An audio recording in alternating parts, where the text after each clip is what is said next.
gutegeka ko abatware bose nuko ko bakuyeho abari abatware b'abatwa abari abatware b'abahutu babakuramo babasimbuza abitwa ko ari abatutsi batangira kubwira abatutsi ko ari bo bazi ubwenge abandi ari ibicucu ni iyihe civilisation bari bafite mu murage wawe urumva abantu mbese batangiye ntuza igihugu cyabo na civilization yabo 1830 gusa bivuga ko igihe hari bagabanyaga Afrika yari umwami wa kabiri gusa Leopold II Musinga 26th urumva civilisation y'abanyarwanda irute bya kure y'ababirigi habanzaga kwima umugabekazi kwanza agakurikiraho umwami so ntabwo ari iby'ubuhutu n'ubututsi by'ubuhutu n'ubututsi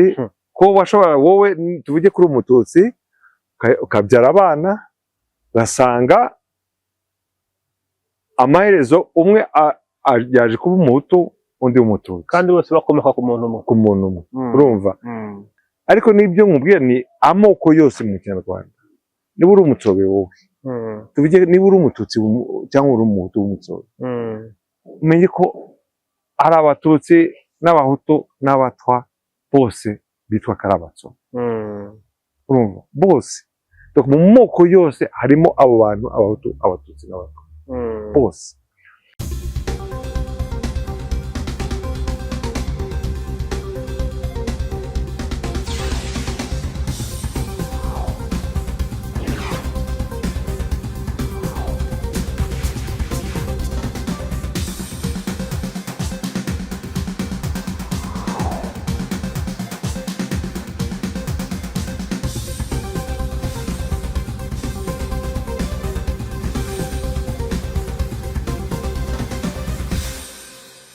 murakoze cyane abakurikira One Nation Radio mwongere mbibutse ko radio ya Diaspora Nyarwanda ijwi rya Diaspora Nyarwanda turi kumwe na Albert Rudatsimburwa muramuzi cyane asobanukiwe na politike y'u Rwanda ndetse na politike mpuzamahanga yabaye mu itangazamakuru igihe kirekire akoresha n'imbuga nkoranyambaga cyane Albert Rudatsimburwa tuguhaye ikaze kuri One Nation Radio murakoze cyane One Nation Radio NTV kuko mugira n'amashusho samajwi gusa ntabwo tukiri mu bya radio gusa ugomba kuvuga ariko abantu bari no kukureba ibintu bigenda bihinduka uko iminsi itambuka urabizi cyane itambutse uburyo ibintu byari bimeze kuri ubu ngubu hari impinduka ikomeye cyane Albert twagushimiye ko wemeye kutuganiriza tugiye kuganira ku ngingo zitandukanye zirebana n'u Rwanda turimo hari byinshi iyo wumvisha abayobozi bakomeye batangira kuvuga imbwirwaruhame zabavuga ati u Rwanda mubona rwavuye kure u Rwanda mubona rwarazutse aho kure ni he uko kuzuka ni ukuhe kure nuko wa mugani u Rwanda rwigize kugera ahantu habi cyane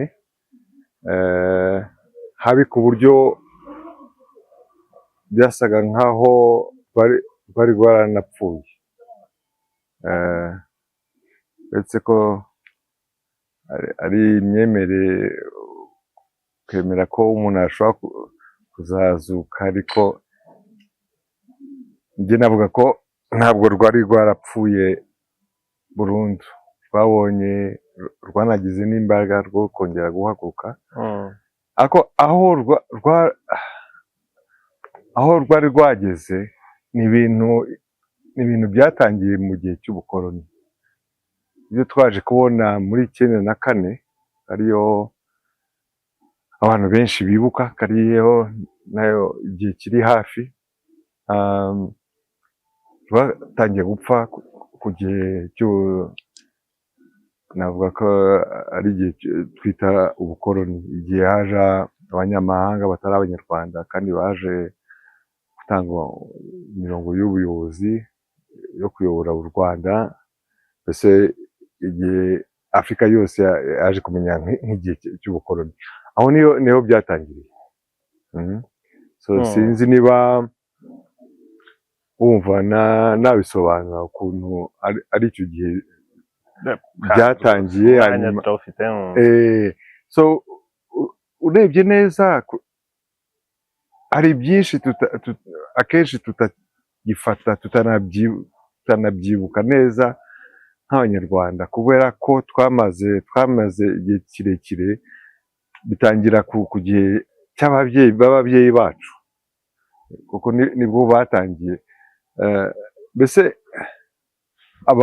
ikintu cya mbere abanyaburaya bakoreye abanyarwanda ni ukuza mu nzu yabo gutangira kubabwira ko Imana icyo ari cyo kandi abanyarwanda no muri icyo gihe bari bazi Imana buretse n'ibyo ngibyo bitwaga bene Imana.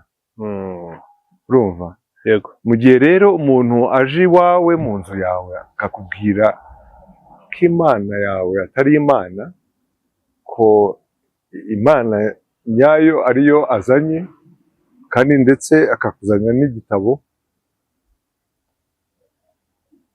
nawe yamaze gufata umwanya wo kumviriza ukuvuga koko Bibiliya kuva muri Reform Churches kuva abaprotestani kuva icyo gihe mbere yabo Bibiliya bayandikaga mu Kilatini, nyuma baje gufata icyemezo ko Bibiliya igomba kwandikwa mu ndimi z'abo bantu ushaka kwinjiza mu idini, kubera ko bashaka kwinjiza abanyarwanda bose mu idini ryabo babanje bumviriza abanyafurika muri kesi yacu na abanyarwanda, noneho nabo bazanye imyandikire noneho ko mbere yabo ntabwo abanyarwanda bandikaga ururimi rwabo bararuvugaga, mbese ibintu byinshi byaberaga muri perception aho ko ari ibintu nabo bungukaga ntuza ubumenyi bakurikije umurongo wo kubibona kubisoma. Yego barabonaga ubuzima n'iki byose ariko bikaba computerized mu bwonko bikibika mu bwonko ariko atari ibintu bakuye mu byo basomye, ni ibintu abantu batajya bitaho ariko ni ikintu gikomeye ibintu byabaye icyo gihe. So kubemeza rero ko Imana ivuye ahandi hakurikiyeho no kubabwira abo banyarwanda noneho n'abari bo. By the way, ntarangiza by'Imana ni nabyo ingoma ya cyami yazize, kuko bashaka ko Musinga umwami Yuhi Musinga Yuhi wa gatanu Musinga ko abatizwa, kandi kubera office yari arimo y'ingoma umwami ntabwo yari afite ubwo bubasha, kavuga ko bidashoboka. Yego yarumvaga ko bamurusha, abazungu bari baje ko babarusha iyo tekinoloji, ibintu byinshi abanyarwanda batari bafite, hano nk'iki kintu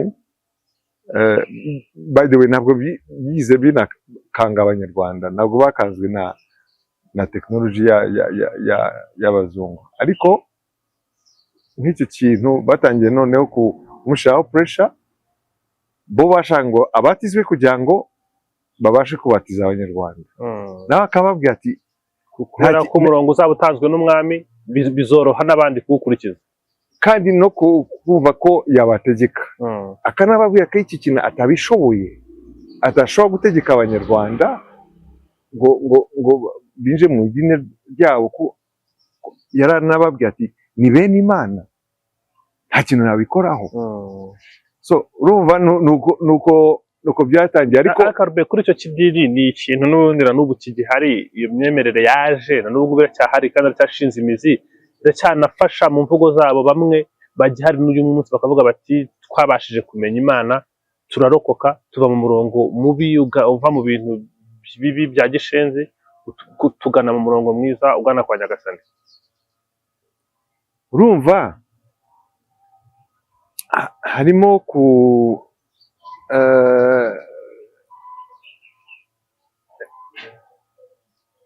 ikintu no mu mateka uko byagenze babanje kubwira abanyarwanda ko Imana batagomba kuyemera, aho bagomba kwemera Mungu, kuko bakihagera bayitaga Mungu kubera ko babonaga ko abanyarwanda bafite nk'idini rigenda gusa n'iryabo, nuko atari idini iby'abanyarwanda, ni spirituality, ntabwo ari religion.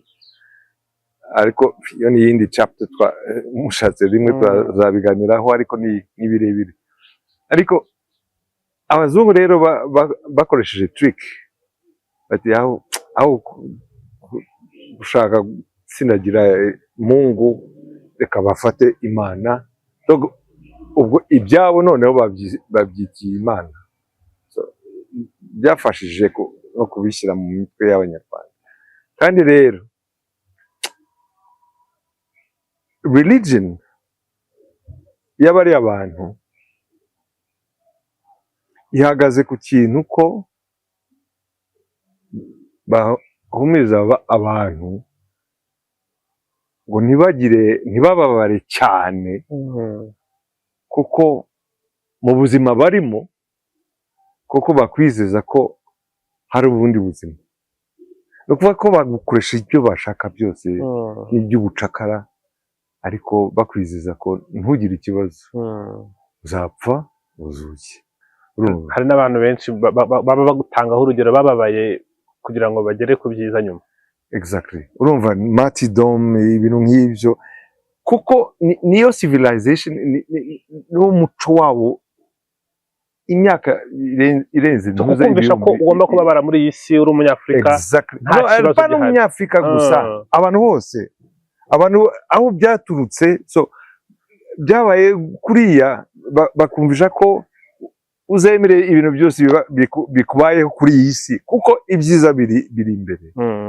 Ariko abantu bitwa Bantu, cyane cyane abanyarwanda, si uko batekerezaga. Ubuzima ni bwa bundi babagaho, ibindi babonaga ko bashobora no kubibwira ati ubwo tuzajya muri Karisimbi dutarame paka, urumva. Ariko ni nayo mpamvu n'abanyarwanda nta nubwo batinyaga urupfu, ariko uretse ko bari bazi ko urupfu atari ikintu cyiza n'ubundi, ariko ntabwo barutinyaga nk'abanyaburaya.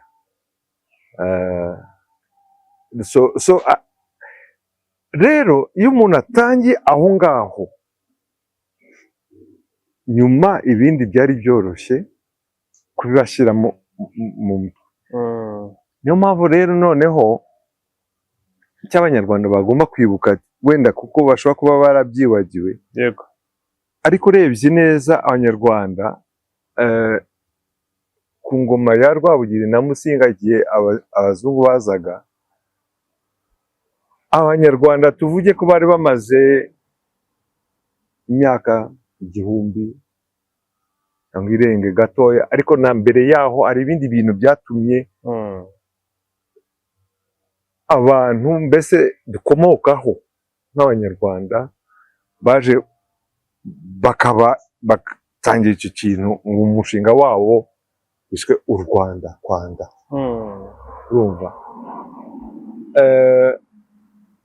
ariko abantu bamenye neza ko muri iyo myaka yose nari mbabwiye, nta bandi bantu baje cyangwa bagenda baturuka ahandi baganisha ahandi.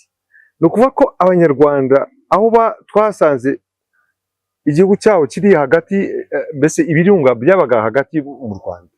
Avuga ko u Rwanda ni hakurya no hakuno, urumva, y'ibirunga, bigera mu mashyamba kugeza za Masisi muri Kongo ubu ngubu, bigera hariya mu Bufumbira, mbese kugeza kuri cya kiyaga abazungu bise Edward, Lake Edward, ariko na Edward na nyina ntabwo tumuzi, abanyarwanda bahitaga rwicanzige ni ukuvuga ko u Rwanda rwageraga hariya ariko abo bantu bose babaga n'ikivu cyose ndetse n'iryo zina kivu gifite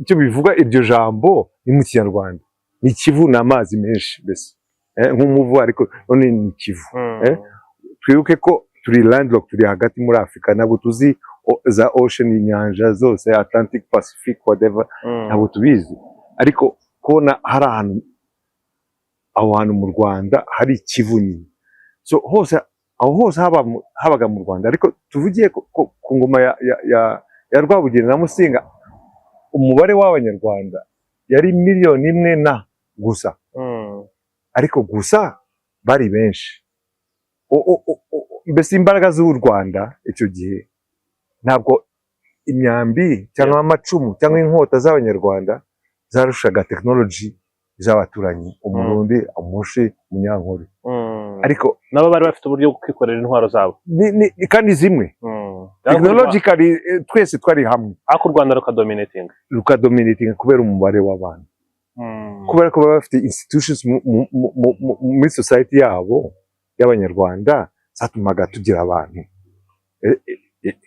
n'imvugo yacu urumva nidutandukana uyu munsi ndaza kukwifuriza urabeho uraho uramuke waramutse urumva iyo tuje gusaba iwanyu tuje dushaka amaboko urumva so kugira abantu n'imo imiryango ibiri ihuye babaye umwe imbaraga zirazamutse zo mu bibaye umwe ariko nanone turongera turabyara urumva tugakobwa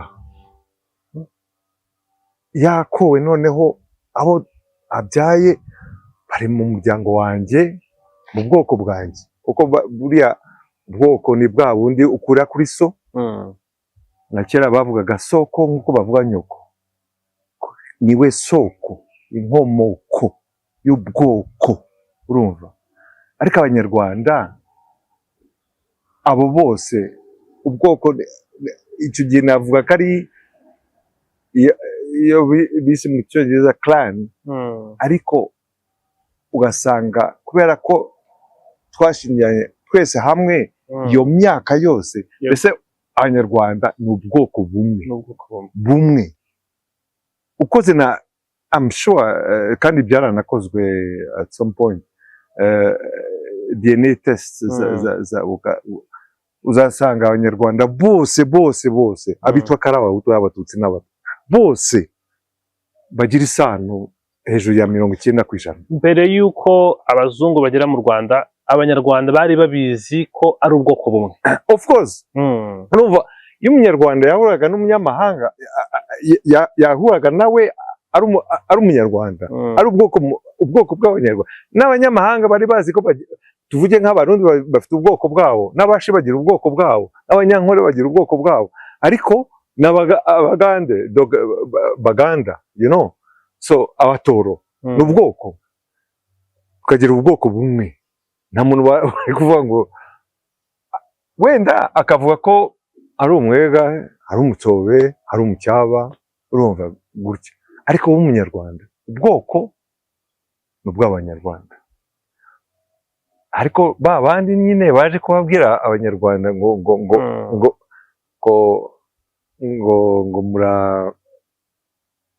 ngo reka tubamenyeshe Imana ibyo bitangiye byamaze kwinjira mu mitwe y'abanyarwanda mu myumvire y'abanyarwanda asonga noneho batangiye kuvuga ko bamwe ngo bavuye muri za Ethiopia za Somalia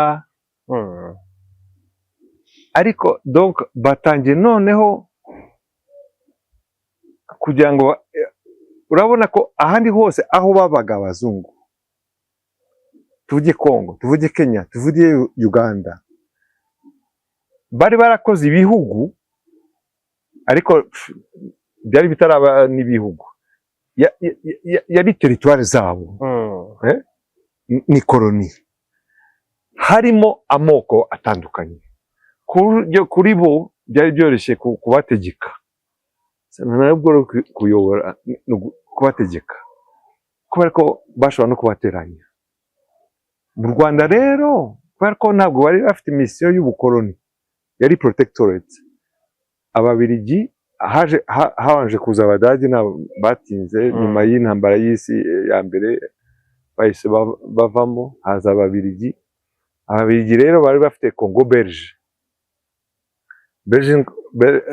Belgian Congo, so harimo amoko nk'igihumbi, 100 na. So mu Rwanda rero ko nibo bari bahawe mission ya League of Nations, ya indi yaje kuba United Nations, mbese guherekeza Abanyarwanda n'Abarundi mbese mu iterambere, kugira ngo bagire institutions zituma mbese nabo bazagera umunsi wo kuzasanga the League of the Nations. Nicyo, ariko of course naho babivuga kuriya harimo racism, hari racism Abanyaburayi bari bafite kubirabura. So Abadagi nibo ba mbere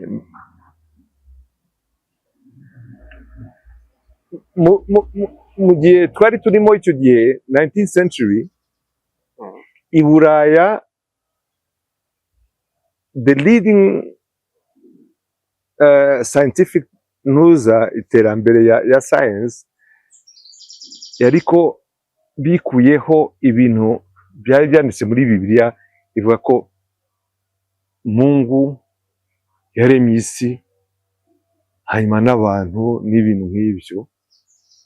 Darwin yari yarazanye the evolution theory, avuga ko mu buryo bwa science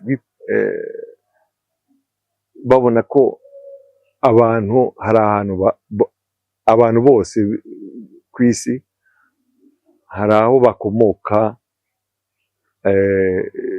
muri evolution. So byatumye noneho abantu babifatira aho ngaho, bamwe noneho batangiye no kuvuga ko okay, hari n'amoko rero y'abantu, races. Hanyuma bagashyira na scaling, bashyira ngo ubwoko bw'abazungu hejuru, hanyuma ukamanuka harimo n'Abanyaziya, abirabura noneho bakaba abanyuma. So hari icyo gitekerezo ko haba races. Mbese hari n'ahantu ujye no muri museum ya Kandi hano mu mujyi wa Kigali wabisangamo ukuntu babonaga ko na theory yo gukora ngo hari race ya Hamites, bo bavuga ko mbese ari nk'imvange y'ikizungu n'ikinyafrika ukuntu. So noneho nibo batangiye kubona batangiye kubisukwamo no mu Banyafrika, hanyuma haje kumvisha ko ari inferiority. Well, kandi nabo ko bagirana ntuzi. So isi yose, humanity yose, abantu bose byo ku isi hari scaling y'amoko. No Abanyafrika hari scaling y'amoko. Noneho batangira no kuvuga ko bamwe ni Bantu, abandi ni Hamiti. Ariko Abadagi bageze aho ngaho ko bashaka no kubyemeza scientifically. Urumva icyo gihe cyari season ya science. So ubwo nabyo byari muri aim ya colonization, kuza kumvisha n'aba baturage bo hasi ko sinavuga ko ari aim. Icyo gihe y'abantu bari science bo bumvaga ko ari iterambere yo gutekereza kuri iki, bagatangira nabo ubwabo kubyemera ibyo bakeka kandi bihagaze gusa kuri perception yabo n'iterambere bari bamaze kuko Darwin akora iyo ntuza yose nabwo we yiza avuga ko abantu batandukanye, kuko uyu munsi tuvuga muri modern science ibintu bya race ntabwo bibaho. So today uje muri kaminuza, race, there is only one race ku isi, ni human race, nta bandi. So kuko nta kintu gishobora kuba definition yo kuva uyu n'umuzungu uyu n'umuhondo tuvuge uyu n'umwirabura. There is nothing. There is only one race, ni human race. Hanyuma introduction y'ama different races byarukurema byari icyo gihe kuko n'iterambere yabo yari igicumbagira. So sinavuga ko hari an intention ariko nuko bari bateye mu mitwe yabo. Kandi mu by'ukuri abadagi bageze mu Rwanda barakanzwe kuko ntabwo bibazaga ko urumva ntabwo bari bazi Afrika nabo bakahagera bazi ko ari continent y'aba savages ariko binjiye mu Rwanda barakazwe baranabyandika barabyandika bakakubwira ko ukuntu imisozi ngo yari yogoshwe ukuntu nta mihanda ariko bagera ahantu hose bakabona ntabwo abantu babaga muri village buri muntu yageraga urugo bahagera bakabona hari isuku ahantu hose. Isuku ni ikintu cyabateye mu mutwe ukabona bafite isuku bavuye mu ngo zabo babareba bahita babakira basa neza bafite ibi bintu bakabona ko bafite na institutions k'abanyarwanda bagira institutions ibyo byose uburyo bw'imiyoborere bakabona ko icyo kintu kitari nyafrika kigomba kuba cyaraturutse ahaganisha i Burayi. Hanyuma handi bagiyeho basanze bimeze bite mu bindi bihugu wenda ntabwo u Rwanda rwatangiye kuba a myth habaye Rwandology kuko habaga Egyptology kandi bashaka kubihuza bati Nile ifite ukuntu source ya Nile iri no mu Rwanda so hagomba ko hari connection. Hari ukuntu bari ruguru bameneramo bano nabo bashobora kuba batandukanye n'abandi ko bafite civilization igomba ko yaraturutse hariya. Urabona kuko muri Misiri muri Egypt bo babonaga abantu bakoze pyramide, sphinx, temples banatanze na civilization ku bazungu n'abagira iki niho bigiye n'abaroma n'iki byose n'abandi bose so bakabona ko na Egypt ishobora kuba yaragize ntuza hano kandi basomaga na za text kandi wa mugani hari ibintu biduhuza ibyo ari byo byose ariko gutekereza ko noneho civilization yaba yaravuye hariya ibyo noneho byari nabwo karama kabya kuko u Rwanda ntabwo niba byanabaye ni kera cyane ko hashobora kuba harabaye ntuza kuko hari muri literature ya muri Egypt ancient Egypt ko Pharaoh atuma abantu ngo bagere anavuga le monde de la lune yavugaga bashobora kuba bavugaga ibyo birunga nyine kuko ibirunga stand out muri landscape urumva kandi le monde de la lune bo ziko abarundi bagira abami bitwa abezi so kandi urebye na neza ni wabo Imana kandi mbabwiza ukuri wenda mbigisha akantu muri etymology n'amagambo akenshi inyajwi ntabwo ariyo ureba kuko ishobora guhinduka ureba ingombanjwi ntuza niba ari kuriya babyita mu Kinyarwanda vowel na consonant so Imana it's exactly the same word nka Amon urumva kuko niyo M na N cyane Imana ibanza ariyo ndomo ishobora guhinduka ariko iki exactly M na N nicyo urumva Imana na Amon kandi niyo mana mu ba Egyptian ni Amon na Ra.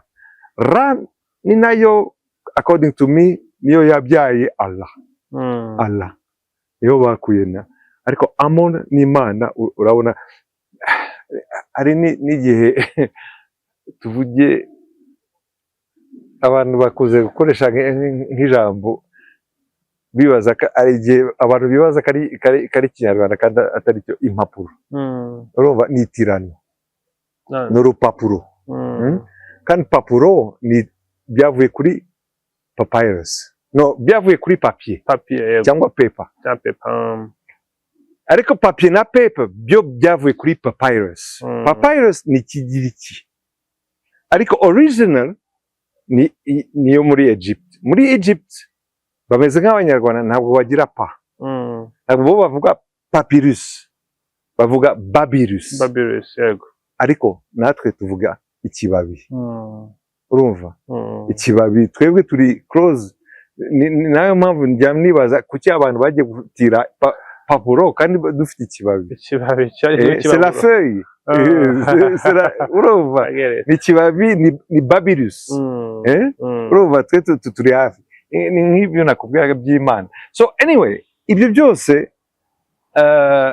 by the way ni nayo mpamvu mu myandikire mbipinga cyane ko abandika ibihekane mpa kandi ni ha ariko bakandika pa kandi buretse pe na pu ntabwo tugira pa.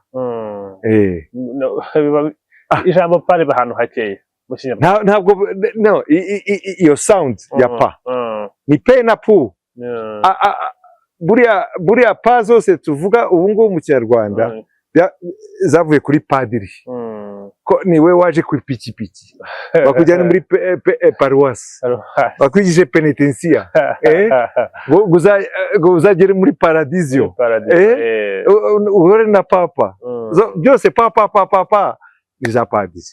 Ariko abanyarwanda twe tugira ha kuko wa mugani ni kuri pa na pe iyo ushyizemo na pu ushyizemo impapuro urumva ushyizeho irindi ngombajwi ya pa iragenda. Urumva pa ntabwo tugikoresha ahubwo kuri twebwe ikintu gikomeye ikintu kiri navuga ko ari Einstein ku banyarwanda ni ha.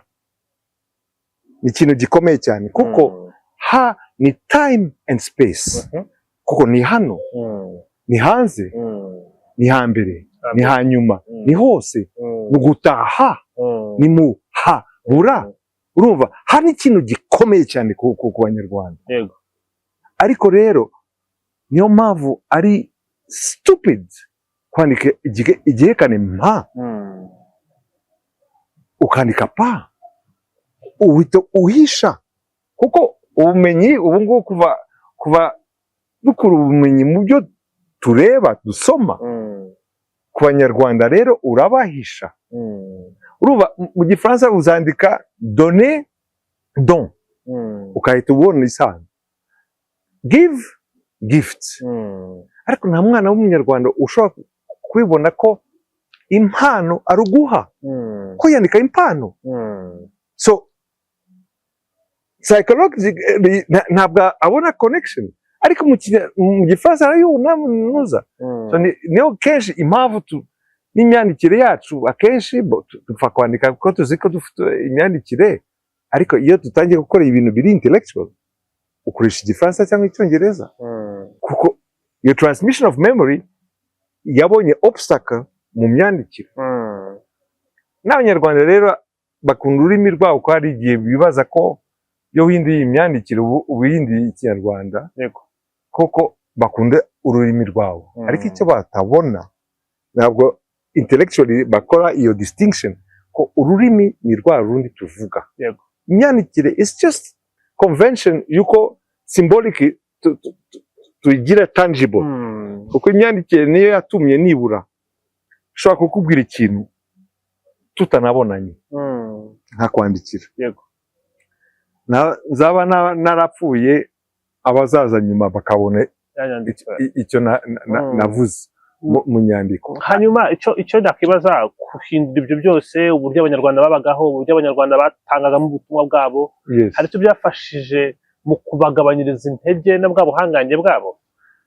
No, ahubwo cyane cyane gutandukana ubwoko bw'abantu. Abantu bari bamaze tuvuge imyaka 2000 ari guma mu rugo. Kuko by the way, n'igihe abanyarwanda bateraga ibindi bihugu, iyo wazanaga abantu mu minyago, nta na rimwe byabaye kugira ngo babagirire nabi, mbese kugira ngo banabakoresha no mu bucakara. Ibyo ntabwo byashobokaga, kuko nakubwiye ko ukuntu ubuzima bwari bukomeye kandi bari babikomereyeho. Iyo bazanaga abantu mu minyago, hakurikiraga season yo gutetesha. Ni ukuvuga ko abo bantu bagiraga abanyarwanda bakoraga ibyo bashoboye byose, abo bantu bibagirwe ko hari igihe babaye abandi bantu ahandi, bashakaga babe abanyarwanda. Naguha urugero,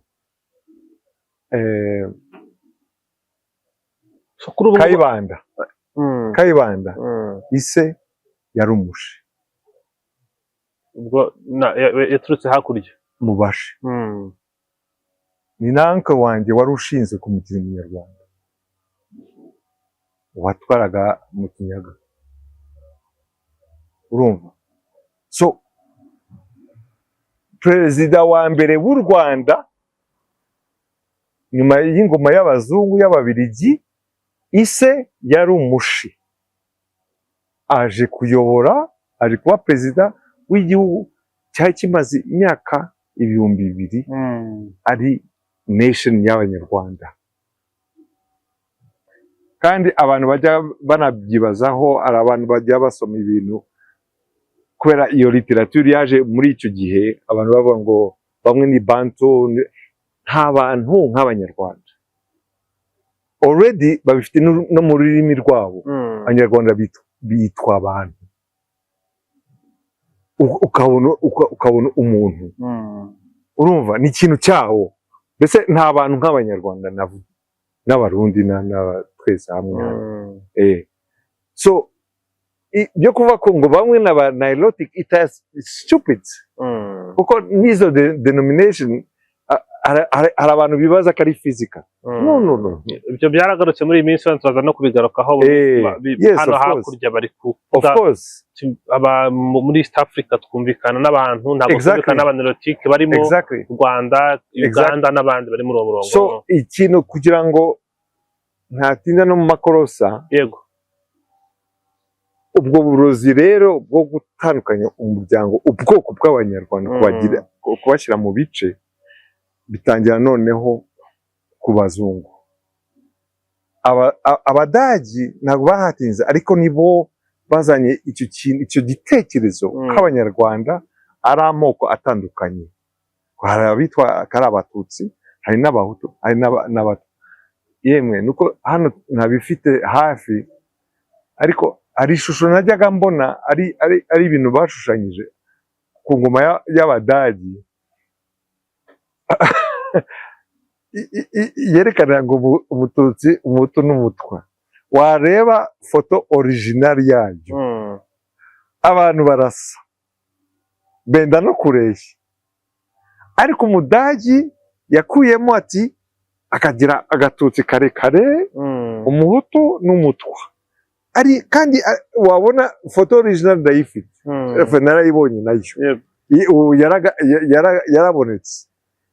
Ariko iki gishushanyo rero cyakwije ahantu hose ngo amoko yo mu Rwanda, babyampoza no ku banyarwanda. Rero ibyo nakubwiraga, mu gihe umuntu ashobora kuza mu rugo rwawe akakubwira Imana iyo ariyo ukamwemera, atangira noneho kukubwira ukuntu nta kintu upfana n'umugore wawe, n'abana bawe, na mubyara wawe, na mushiki wawe, bamwe icyambere kije ucyemeye, ubwo hagenda hakurikiraho n'ibindi kandi ari ibisenya gusa. Sasa amoko icyo gitekerezo n'Abadage ariko ntibatinze. Noneho Ababiligi bahawe misiyo yo guteza imbere u Rwanda n'u Burundi. Ariko ikintu mwibuke ko Ababiligi icyo gihe Ababiligi ubwabo bari bamaze gusa imyaka, urumva Ububirigi butangira muri 1830. Mbere ya 1830 nta Bubirigi bwabagaho.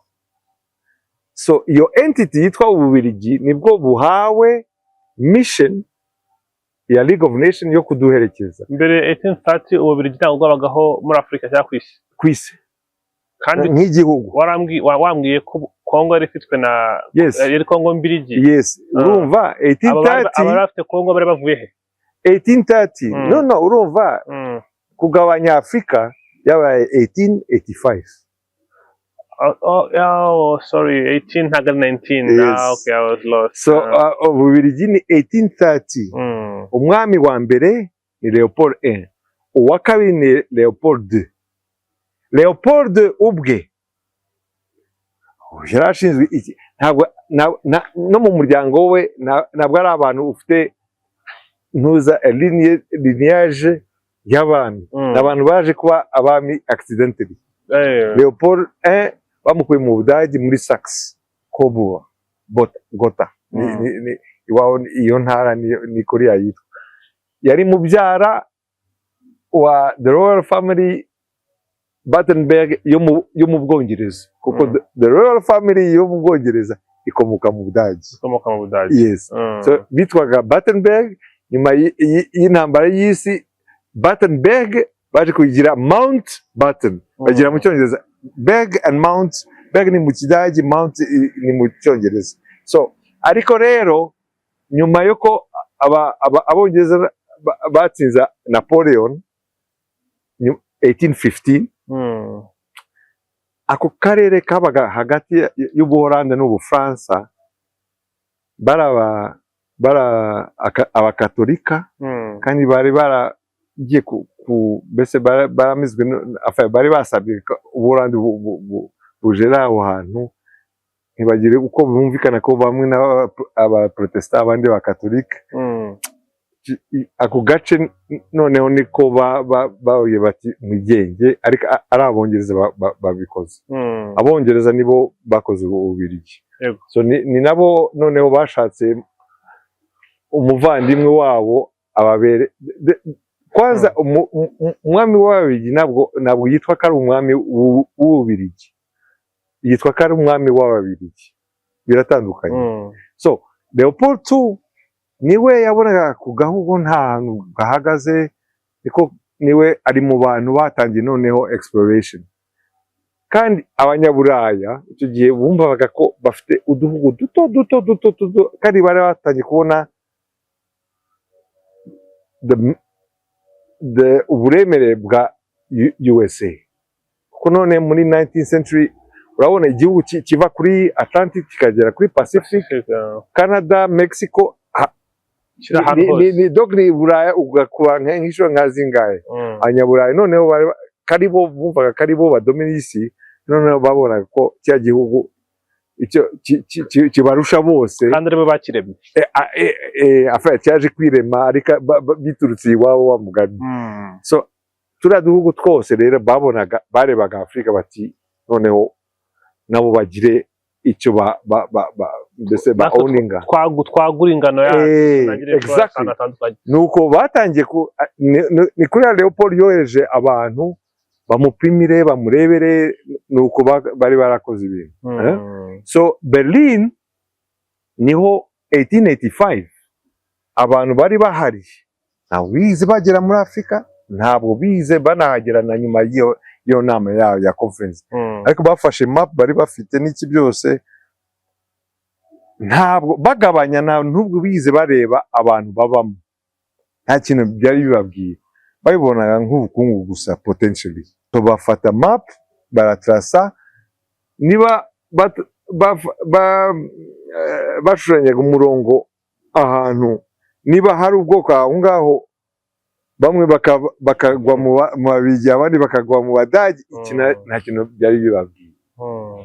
Niyo mpamvu abari abaturage b'igihugu kimwe bakisanga mu mahanga ariko abari mu gihugu cyabo nk'Abanyarwanda nibyo nkubwiye ni urebye u Rwanda ubu ngubu wakuba nk'inshuro nk'eshatu uko rwanganaga ko ariko rero urabona abo bantu munsi ya Sahari ntabwo bari materialistic, nta myandikire bari bafite, nta nyubako bize bubaka by'ibitangaza nk'amatemple nk'amashateau castles urumva byinshi byari oral kandi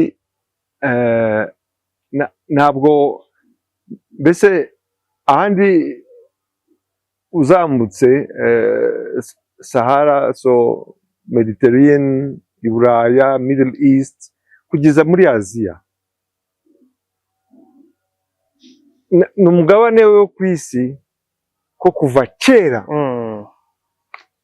habaga abantu buzuye ku buryo no ku owninga undi muntu byari ibintu bisanzwe.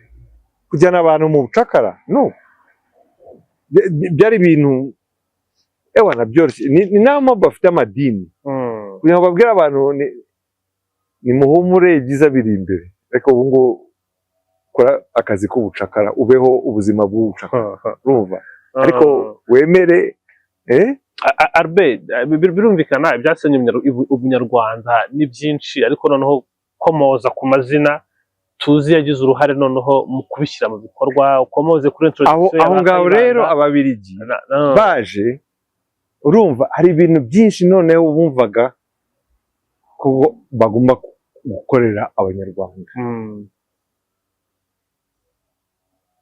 kubaherekeza rero kandi batumva culture, batumva imico, batumva civilization y'Abanyarwanda. Niyo mpamvu nkubwiye abantu bamwe barimo mental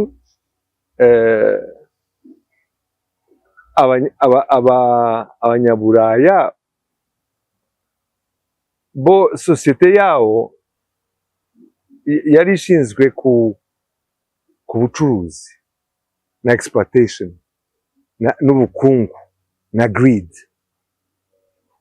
Abanyarwanda the highest ranking mu bitekereze ubupfura no kwanga umugayo ibyo byaranga abagabo atari sexist kuna abagore bashobora kugira ubugabo urumva muri societe y'Abanyarwanda mu mico yawo na the power was always dual kuko ingoma ya cyami habanzaga kwima umugabekazi kwanza hagakurikiraho umwami. Iby'ubutware ntabwo byari hereditaire, ntabwo byabaga kubera ko so yari umutware ko nawe wahise no ni ntuza uhabwa mission n'umwami, ntabwo ari kubera ko uri umutware ko n'umwana wawe azaba umutware, bizaterwa n'ibintu byinshi ariko ntabwo ari automatically. Ikindi ko nababwiraga ko n'umugabekazi yari ingoma ikomeye, ni nk'uko bagiraga abatware b'abagore urumva. Muri institution nibwo Ababirigi bahise babyica ariko bisa nk'aho batabyishe ko bakurikije ibyo batangira noneho kuvuga urumva iby'ubuhutu n'ubututsi ntabwo byari ibintu biri fixed kuko it's a condition, ntabwo byari mbese ibyo navugaga twavuga Abanyarwanda identity yawe yari kuba umunyarwanda, hanyuma ugashaka ubwoko ku Banyarwanda ni bwa bundi ubona ko ukura kuri so. Yego. so ntabwo ari iby'ubuhutu n'ubututsi iby'ubuhutu n'ubututsi ko washobora wowe tuvuge kuri umututsi ukabyara abana ugasanga amaherezo umwe yaje kuba umuhutu undi umututsi kandi bose bakomoka ku muntu umwe urumva so ubwo byacaga mu ihe nzira kugira ngo umubyeyi umwe abyara abana ni condition, ni social condition, kuko umututsi biva ku nshinga gutuka. Gutuka harimo gutunga no gutanga n'umutungo n'ushaka. Umututsi nuko agira umutungo ugenda wiyongera, kandi umutungo ugenda wiyongera ni inka. So rero aho rero abantu bafite inka babasha no gutanga, ubwo rero abo ngabo nibo baje mu mateka kwitwa ko ari abatutsi. Ariko urumva mbere na mbere abanyarwanda bose ni abahinzi. Iyo abanyarwanda batamenya guhinga, nabo abatutsi bahunze muri ya myaka ikomeye cyane mu buhunzi, iyo batamenya guhinga ntabwo bari kubaho. Yes. Kandi urabibona no muri symbolic mu Rwanda, mu bana bose b'umwami ibikomangoma, uzima se natanga. Abira bavuga ko bo bahisemo ko ni wa wundi uvukana imbuto, ntabwo bavukana amata cyangwa ihembe. Urumva? N'umunsi ukomeye ku banyarwanda bose ni umuganura. Urumva rero ko sosiyete muri filozofi ishyizwe ku buhinzi. That's the cake, the eyes on the cake, la cerise sur le gâteau ni yanka. Urumva? So aho ni social ntuza organization. Ariko noneho bivuze ngo hari n'abantu bagumye muri wenda mu myaka yakurikiye mu cyiciro cy'abantu n'abanyarwanda b'abahutu bavutse ku babyeyi b'abatutsi, ubwo n'abana babyaye nabo bakakomeza muri icyo cyiciro cyo kuvuga ngo ni abahutu kubera iyo social. In a simple form, yes. But of course it's a bit more, ariko principle ibyo uvuze ni uku nguku. Niyo mpamvu washobora gusanga abantu muri generation ku ngoma y'umwami naka bari abatutsi, ugasanga muri hashize nka generation nk'ebyiri eshatu ababa bakomokaho barabaye abahutu. Ariko n'ibyo nkubwira ni amoko yose mu Kinyarwanda. Niba uri umutsobe wowe, tuvuge niba uri umututsi cyangwa uri umuhutu w'umutsobe, umenye ko ari abatutsi n'abahutu n'abatwa bose bitwa karabatsobe. Urumva? Bose mu moko yose harimo abo bantu, abahutu, abatutsi n'abatwa bose. So noneho abazungu, ababirigi nibo babishyize noneho ikintu. Urumva ni ukuvuga ko washobora kuva ku buhutu ukazaba umututsi, washobora kuva ku bututsi ukazaba umuhutu. Ariko of course ari ukuntu kubera muri sosiyete zose ko umututsi wagira inka bigatuma ushobora nawe kugira icyo utanga. Somehow niyo aspiration y'abantu. Ariko ntabwo ari sosiyete materialist nk'izi Buraya. So kandi ikintu cya mbere tuvuge kera iyo baga uri individual ukaba ku musozi, ushinzwe uwo musozi yaragukeneye, uri amaboko. Ni ukuvuga ko ugize ikibazo n'umuntu w'ahandi hantu, niba ari umuntu bakuvugiraga, nuwo respondinga iwanyu kuri uwo musozi. Mu bwoko bwawe tuvuge niba uri umushambo, n'abashambo, ubwoko nk'abashambo, uri mu bantu bakoze abashambo. Ugize ikibazo n'umukuru w'ubwoko bwanyu yakuvugira. Waragiye mu ngabo, the head of your company nawe ugize ikibazo. So hari social ntuza nyinshi zashoboraga mbese kuprotectinga umu individual agize ikibazo na icyo ari cyo cyose kimusumba. Icyo kintu rero abazungu ababigi nicyo kintu bishe, kuko batangiye none gupima amazuru, amaso, amatwi, amano, amahayite, bakavuga aho ngabo n'abatutsi, urumva ugasanga ngo abo ngabo n'abahutu. Hanyuma bategeka ko ubu ngubu iby'ubutware ntabwo bikiri umwami w'idesida, kandi bo badesida ko icyo gihe administration yose babe babandi bumvitse ko ari abatutsi. Batangiye kubera ko iyo myumvire yabo bumva ko wabahutu n'ibicucu, abatutsi nibo bazi ubwenge.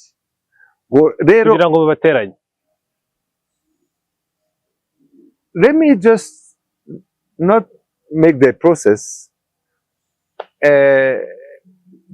urubanza rwabo ni by'undi munsi, ariko nuko nanjye mbona ko of course ni uguteranya abantu, ariko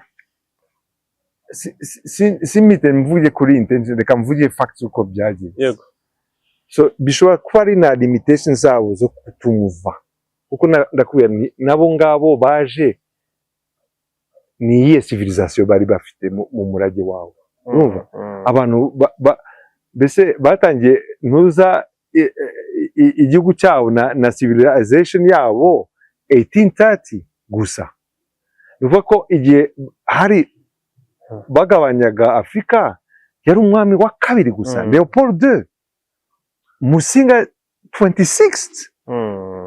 Urumva civilisation y'abanyarwanda irute bya kure y'Ababiligi. Bari bamaze imyaka 70, u Rwanda rumaze imyaka ibihumbi afa igihumbi na tuvuge iyo ngiyo iyo lineage y'abanyiginya ni nk'igihumbi, ariko civilization itangira mbere n'ibindi. Mbese ntabwo Afurika wayiga nk'uko wize ahandi, ni biratandukanye, ifite ukuntu yihariye. Hanyuma birumvikana so muri iyo myaka rero ibyo Ababiligi bakoreye sosiyete y'Abanyarwanda nibyo batangiye noneho kwica Abanyarwanda, kuko gutegeka ko abatware bose, ni ukuvuga ko bakuyeho abari abatware b'abatwa, abari abatware b'abahutu babakuramo, babasimbuza abitwa ko ari abatutsi. Batangira kubwira abatutsi ko ari bo bazi ubwenge, abandi ari ibicucu. Urumva bakakubwira ko mwene wanyu ari igicucu, wowe bakugiriza igitangaza. So of course hari abantu batangiye kuryoshwa n'ibi bintu, bakumva uburyohe burimo bwo kumva ko biswe ko ari abantu b'abanyabwenge, ngo ni beza, ngo bagize. Ariko of course abantu b'indani b'imbere batangiye kubibona. Hari ibintu byinshi abazungu bahise bakuraho ingabo, kuko buri ingabo zavuyeho, hanyuma ubwo igihugu cyasigaye kirinzwe gite? Ngo nibo bahagize, urumva. Ariko na force nationale bayikuraga muri Congo. Bakuyeho abo bantu, bahindura, batangira noneho, urumva kera ku ngoma y'abami nta muntu wari kugutegeka ngo ukore, wakoraga ko cyari kugira ngo ubeho. Gukora by'agahato nta byabagaho, ntabwo byabagaho. So abantu rero kubera ko batangiye kuzana ngo ibikorwa remezo n'iki byose ni ku gahato none. Hanyuma iminota kugenda ducika, tuganiriye cyane kuri ibi. Wenda igice cya mbere reka tugisoreze kuri iki kibazo cyane ngiye kukubaza, kuki byoroheye Abanyarwanda bamwe kumva ko bagiye kwigaranzura abandi, ubwo ndi kuvuga nyuma ya revolution, nyuma ya Kamarampaka, nyuma ya Repubulika ya mbere, kugeza ubwo byagiye bikabyara jenoside yakorewe Abatutsi mu 1994.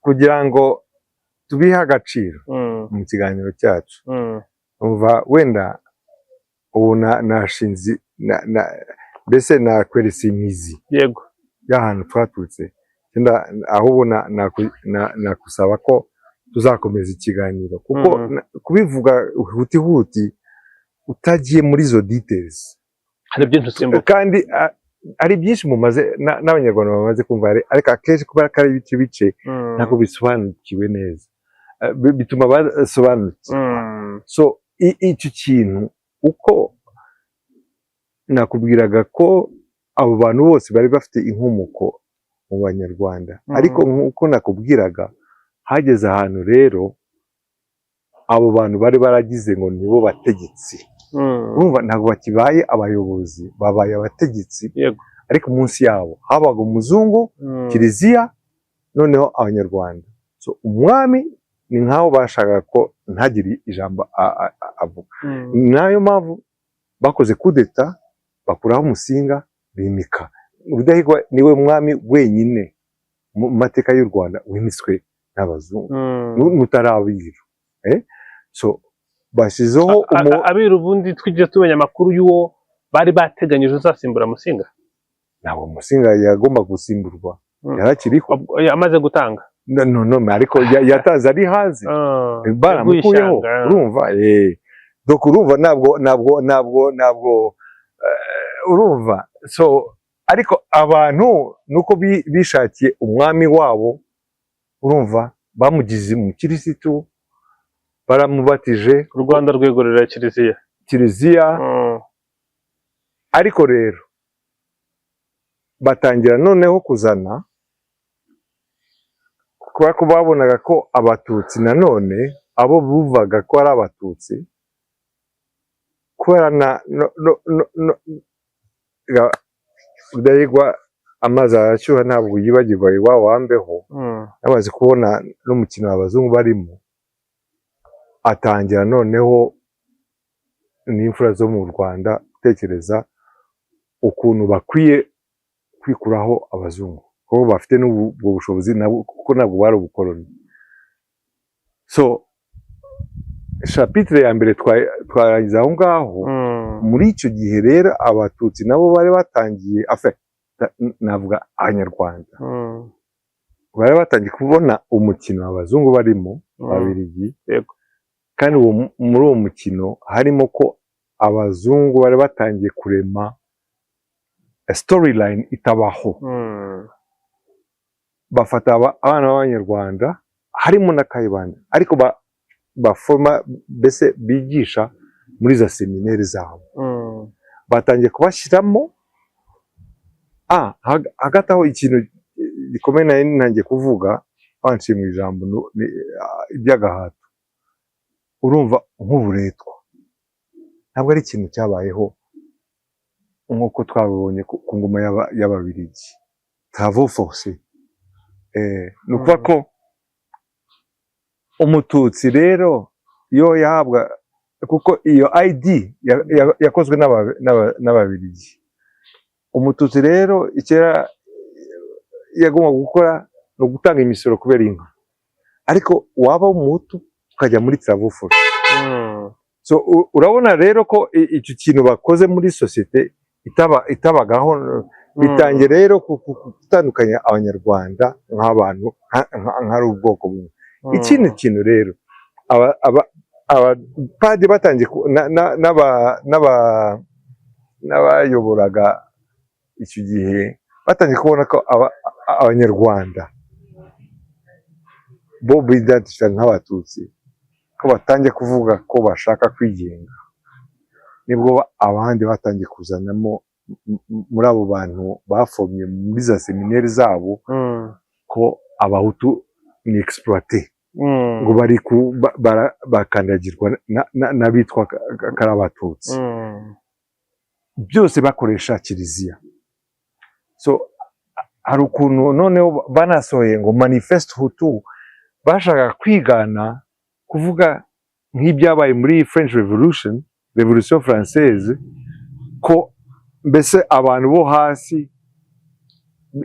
birebose bashaka gukuraho ingoma y'abami babo ngo iriya noblesse yose ngo bayikureho haza Revolution Française manifeste tu yari nka 1789 y'abafaransa nicyo bashaka ariko ntabwo byanditswe n'abanyarwanda byanditswe n'abapadiri bariya ba Perodin na Roi gouverneur n'iki byose noneho kubera ko abanyarwanda batangiye kubona uwo mukino, noneho n'ubwenge bwa leta Mutara Rudahigwa yari yarazungutse n'isi yose atangiye kuvuga ati bashaka kudukuraho hano, bashaka kurangiza mbese umurongo w'abanyarwanda. Bo batangiye kuvuga ko babona ko bashobora gukora constitutional monarchy nka zindi z'i Burayi, habe parlement, kuko kuri bo naho batora umuhutu premier ministre, kuri we yari umunyarwanda. Urumva ntabwo ari ikibazo bari no kuzasha, ariko bakuyemo ababiligi. So iki kintu cyabaye muri 59 25th of July, yego Rudahigwa yaratanze, bavuga ko bamwishe, kandi koko icyo abanyarwanda bari bazi nuko yashaka kujya New York gusaba ko ababiligi bakora kalendriye yo kuzaba mu Rwanda. Rero icyo abazungu batari bazi ababiligi nuko kumwica abanyarwanda bahise bimika Kigeli Ndahindurwa. Kigeli Ndahindurwa yapfuye kujya hanze mu irahira ya Lumumba, bahise bafunga amahira yo hanyuma icyakurikiyeho ababiligi hamwe n'abo bantu bitwa Bambonyumutwa na Kayibanda, ariko dushobora kuzabigarukaho, they went after the backbone y'u Rwanda. Abantu bari barakoze mbese iyi miryango yose, abashefu, abasushefu n'iki byose baba bafite iyo umurage, they went after them. Nibwo rero program za mbere zo kwica abatutsi, abitwa ko ari abatutsi, ariko of course n'abanyarwanda kuko byari bivanze, nabwo ariko ni ya ideology no kubyitira abatutsi, abahutu n'iki byose, kandi yari a political ntuza. Icyo gihe niho ntuza za mbere zatangiye, ababyeyi bacu bahunga n'icyo gihe. Ariko rero urebye neza abantu bagombye guhunga icyo gihe bari bafite uwo murage w'umuco n'iyo culture y'abanyarwanda, ari mu buyobozi no mu miterane n'iki byose. Niyo mpamvu uzasanga nta bantu bagize impact muri aka karere nk'abanyarwanda, kuko aho bagiye bahungira hose, byaba Congo, byaba Zaire, byaba Uganda, byaba Tanzania, byaba Burundi, nta bantu bagize impact nk'abo bantu. Ibindi rero ni mu kiganiro. Albert Rudatsimburwa, murakoze cyane kudusobanurira amateka. Ni benshi ndabizi baba batayasobanukiwe cyangwa bayumva ukundi, kuba mudusobanurire murakoze. Twizere ko noneho tuzahera aho tugarukiye, tumaze ku umwami Rudahigwa amaze gutanga, Ndahindurwa aheze hanze, bamufungiye imiryango, hatangiye noneho ibihe bikomeye mu 59 kugeza 94.